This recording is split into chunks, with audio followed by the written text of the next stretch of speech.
You have the word blasphemy, Blasphemy. Blasphemy means being irreligious, being irreverent, saying something against God, being disrespectful of God. That is blasphemy.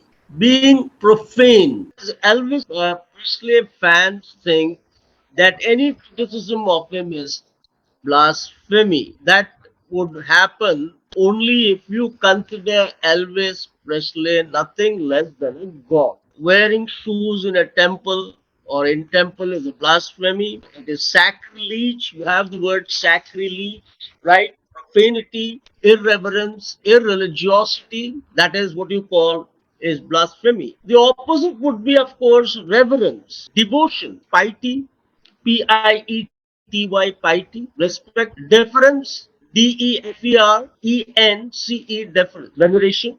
That could be a similar word. Blasphemy is a negative word, generally used in a negative sense. The next word is camouflage. CAMOUFLAGE.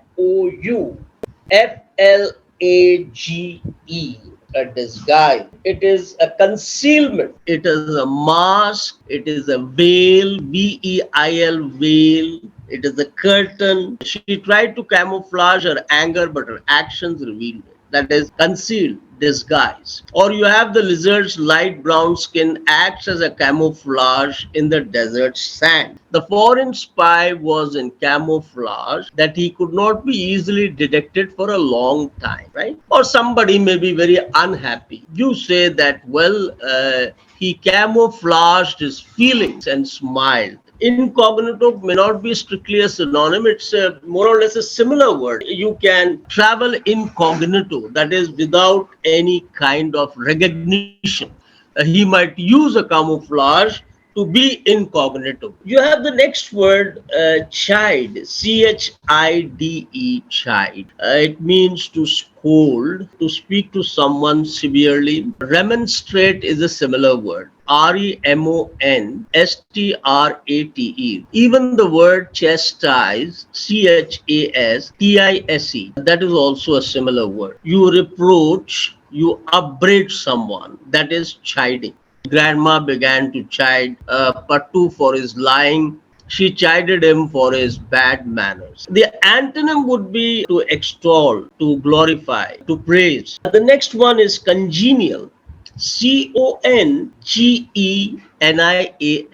A congenial atmosphere. A congenial atmosphere is a conducive atmosphere, an atmosphere which is pleasant, which is compatible. You say, well, students preparing for the IIT or any other competitive exam require a congenial atmosphere, a congenial surrounding, so that they are not in tension. A congenial atmosphere would be friendly, affable, favorable, suitable, sociable. The word salubrious is a similar word. Salubrious is something which is suitable to your health. You talk about the salubrious weather or the climate in the hill stations. Opposites would be, of course, something which is hostile, aggressive, something which is unfriendly, something which is unpleasant, something which is aberrant. Delude is a very common word. Delude means to deceive, to betray. Delusion is a word in psychology which has a specific meaning. For instance, there may be people who are suffering from delusion, kind of mental problem where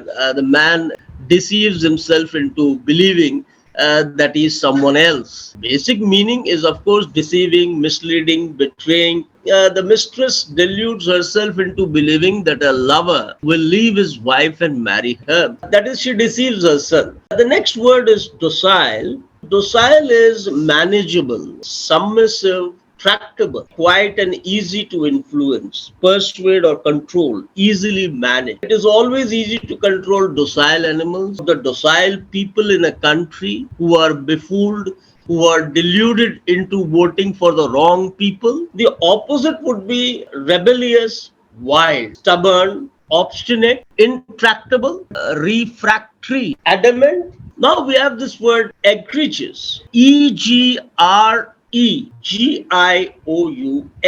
Something which is openly bad or wicked or evil. The clown is trying to impress others, made an egregious fool of himself. Synonyms are, you see, notorious, disastrous, offensive, committing a murder or cheating someone. So they are egregious sins. Now you have the word erudite. Erudite is having a lot of knowledge, being a specialist in a field, learned, scholarly. The erudite professor, that is the learned professor, was able to answer all the queries of the students convincingly, or he is the author of an erudite book on Indian history. So the opposite of erudite would be illiterate, ignorant. You have the next word, fervent, Fervent.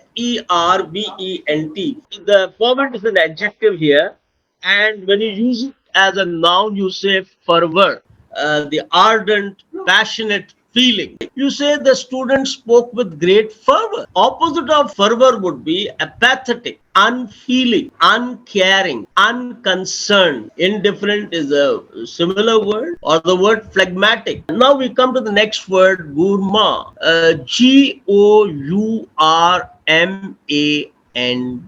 Gourmand refers to a person who has an excessive pleasure in food and drink. Gourmands lack self-restraint. Yes, they don't have control. If they enjoy a particular cuisine, they eat far too much of it. He has fallen ill because he is a gourmand and could not exercise self-restraint while eating. What is the difference between the word gourmand and gourmet? Gourmet is a food expert, connoisseur. They are similar words. Synonyms for gourmand would be an epicure, a glutton, a gobbler. Avarice. Now you have the word harangue, Harangue. A harangue is generally a long, passionate, angry speech. Any teacher could harangue a student. Could you have the word tirade, Tirade, and then we come to the next word, imperious, Imperrious. One who is domineering, one who is unpleasantly proud, arrogant, haughty. Author, Hauteur. All the imperious orders of the minister's sons were obeyed. The opposite of imperious would be humble, submissive, servile. Next word, implacable. Implacable. Look at the root word placate. To placate means to pacify, to mollify, to make someone silent, to please someone.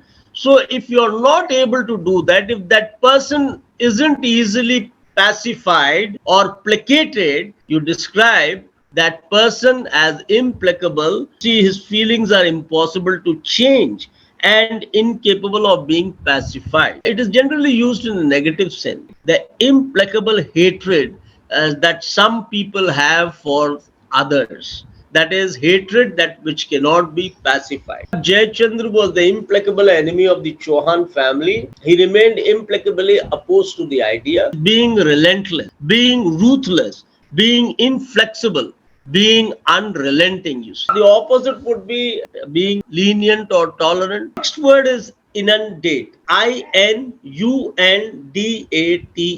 Inundate has the meaning of flood. Because of the heavy rains, all the hilly and village areas were inundated and movement was totally came to a standstill. But it can use it in a metaphorical sense also. For instance, you say she was inundated with congratulatory telephone calls after a success in the elections. We have been inundated with requests for help. Similar word would be spate, Spate, spate, the spate of success. The next word is kindle, Kindle. Kindle means to start a fire, to inspire, kindle someone's jealousy, or you can kindle the feelings of people so that they go for a riot. You incite them, you instigate them. But it can use also in a positive sense, also in the sense of illumination. A teacher kindles your dormant skills. That is, he brings out your skills. He inspires you. The opposite would be extinguish or discourage. Now you have the word loiter,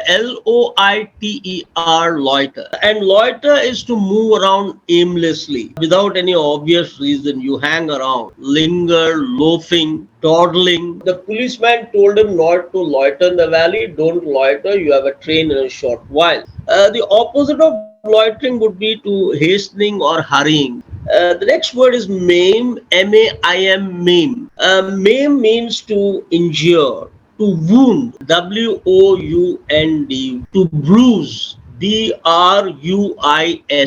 The hospital could not take care of all who had been mangled or maimed on the railroad accident. That is injured. Right? Many children have been maimed for life, that is injured, wounded. The other word is concussion. The next word is meticulous, and that's a very common word. If you are meticulous, you are very careful, you are very cautious, you are very attentive. Meticulous, meticulous. Scrupulous is another word. Scrupulous.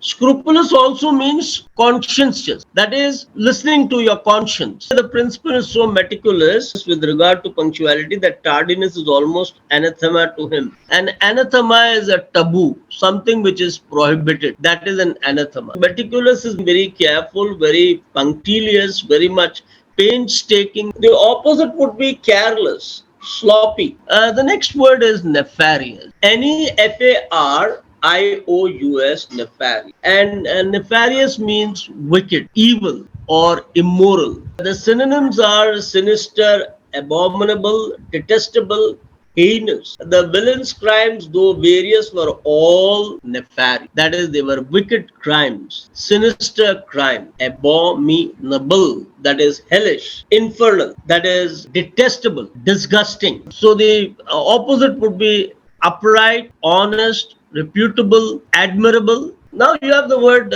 oblivion. Oblivion. Oblivion. Oblivion is forgetfulness, going into obscurity. You say after a decade of popularity, Subramaniam's works had fallen into oblivion. No one bothered to read them anymore. That is, they have been forgotten. He sought oblivion in a bottle of whiskey. That's another way of forgetting your troubles. That is what the sentence means. Oblivion is a noun, and you use the word oblivious, Oblivious, followed by TO2. He was oblivious to the activities that were going around his house. That is, he wasn't aware of what activities that were going around his house. Conscious, alert, aware, that would be the opposite of oblivion.